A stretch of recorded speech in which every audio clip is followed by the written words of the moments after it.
Good morning, Devils fans. We watched the Rags last night in our third preseason game playing over at MSG.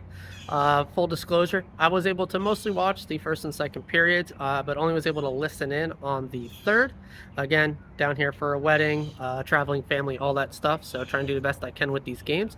But I did catch the highlights of the third period and want to give you guys my thoughts on what I did pick up at least through the first and second. So, top of the bill for me is going to be Simone Nemec. I thought he has looked pretty much outstanding, especially offensively. The absolute dime of a pass over to Toffoli, which was slightly bundled, but if he was able to get a one-timer off, Shesterkin was diving across the crease to try and make the save, and it's because of Shesterkin trying to recover from that his 5-hole opened up and let the fairly blunder of a shot in for Toffoli's goal from there. Obviously, Jack had an amazing dangle to set that pass up to Nemec, and then I think it was like a handful of seconds later, he almost should have assuredly had a goal if it was basically any other goalie in the league but Shesterkin. So that being said, I agree with Ruff from his post-game interview where he did have some pace issues, especially on the defensive end of things. And I really think if he was trying to vie for a position on just about any other NHL roster, he would be on the opening night team for any other organization. But he's with us, and we have a fairly stacked crew, and especially with how Kevin Bahl looked last night, oh my goodness, that man's skating is insane.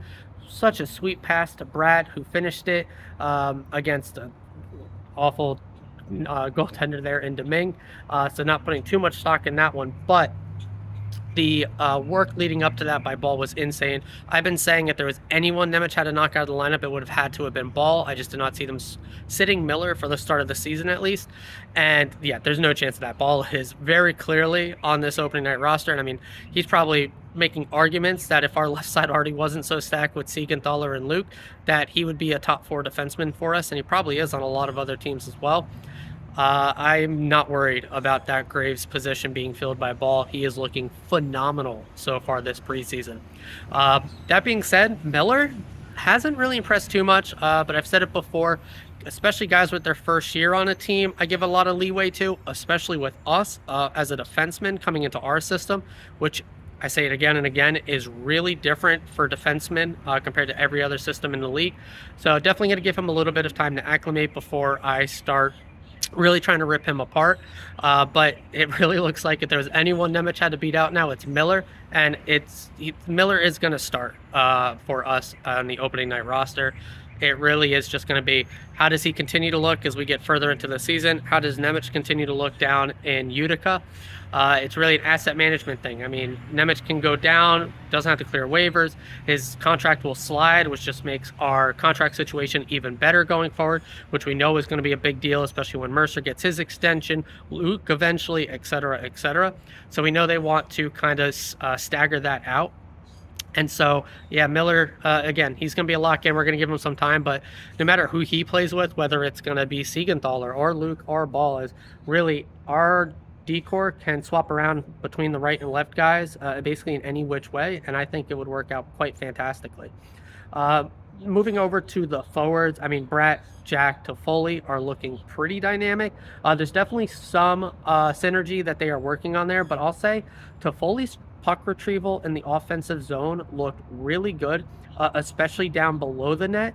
And when you're talking about somebody who can do that very well, skating with Jack and Bratt, that could be a very deadly combo if they continue to work together and really figure out those little nuances that lines like that need. Just a bit, half second, split second type decision making of who's taking a puck where. As they continue to build that line could look dynamic come season end, and I think it already is starting to look like that. As Jack and Bratt, especially when it's just those two going back and forth, we know. But when you add Toffoli to the mixture, he's looking quite good. The power play, as far as the system goes, also was looking very good from what I could see.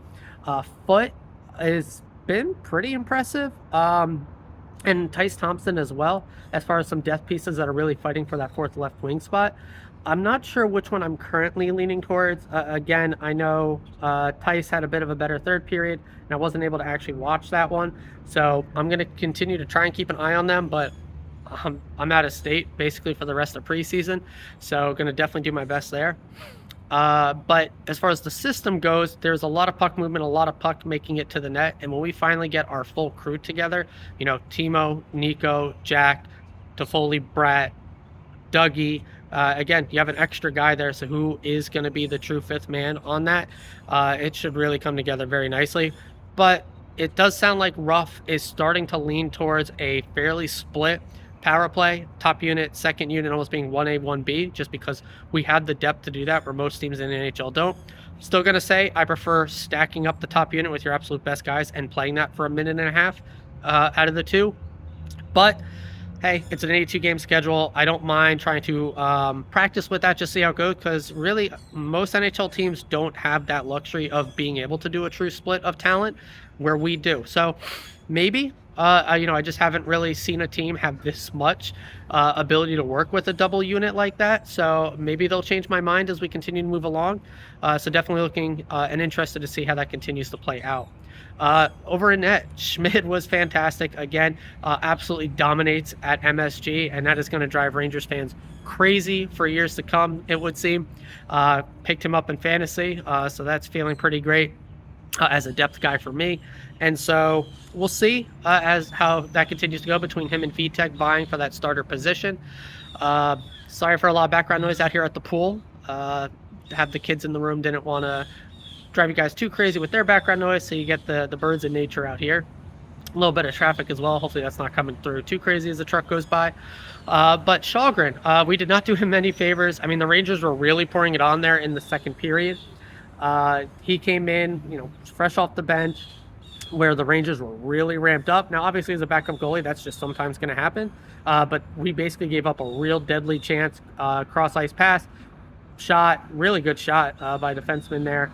And yeah, he gave up the goal, but after that, it looked pretty good. Flub play at the end with the pulled goalie. We had already had the empty netter to seal it, so not too big of a deal. But did like what I see as far as a third, but fourth string if Kincaid's healthy. Goalie, I'm pretty happy with it, especially since he's a depth Utica goalie for us. It's not too huge of a deal. Again, Vitek, Schmid being our starters, so not too crazy. But as far as third, fourth goalies go, which Vegas showed you kind of need, pretty happy with Shalgren so far. What was the other thing I really wanted to talk about? No, blanking. So I think that might be where I go ahead and end this one.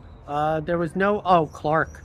Clark did not look good. Same issues I had with him in the prospect challenge. He really makes some defensive zone blunders, and for the thing that they told him to work on being his D zone and 200-foot play, yeah, I mean, he's going to be in Utica. There's no way. I think he's completely worked his way out of it. At this point, I think it is between, say, Tice and Foote, probably, for that fourth line left wing spot. Clark is, in my opinion, completely out of that conversation. Mikey McLeod, again, really seemed to find a gear there at the end of the game, getting the empty netter. That's 2 back-to-back game-winning goals for him. Season playoff clinching goal, and then a preseason game clinching goal, so that's fine. Other than that, it was a lot of depth guys. The other thing I did want to mention, the Rangers did hem us in quite a bit in the second period. But when you really go look back at the guys who were on the ice in those situations, our top guys completely dominated their NHL guys. And Zibanejad, Lafreniere was awful, Kako, Kreider. We really seem to get under, Nemec especially, really do seem to get under their skin. It's crazy he got that one penalty. I'm actually kind of upset. I think the worst play Nemec had all game was when he took the offsetting roughing penalties with Lafreniere, because we lost the better player off the ice. So you just got to be smart in the guy you're taking off. Usually, if you want to offset penalties, it wasn't a huge deal, but try to take a better player off the ice. And when you're playing against the Rangers, there's not too many options for us to do that with. So yeah, what I was saying, they're basically non-NHL players dominated our non-NHL players for the most part, so it seemed, but our NHL guys dominated their NHL guys, so that's really what matters in the end. So don't put too much stock into that dominant second and bits of third that the Rangers did have there, because for the guys that mattered on the ice, we were clearly the better team. So yeah, that's really going to do it for this video. I'm going to wrap it up here. See what comes out for practice today. We'll probably get the guys that didn't play last night practicing and heading into tomorrow's preseason game. So get to see Nico, Timo, Mercer, Holtz, Palat, Holla. So it's a pretty stacked preseason lineup right there in itself. And so, yeah, that is going to do it for today's video, guys. I will see you tomorrow morning, as always, and forever. Let's go, Devils.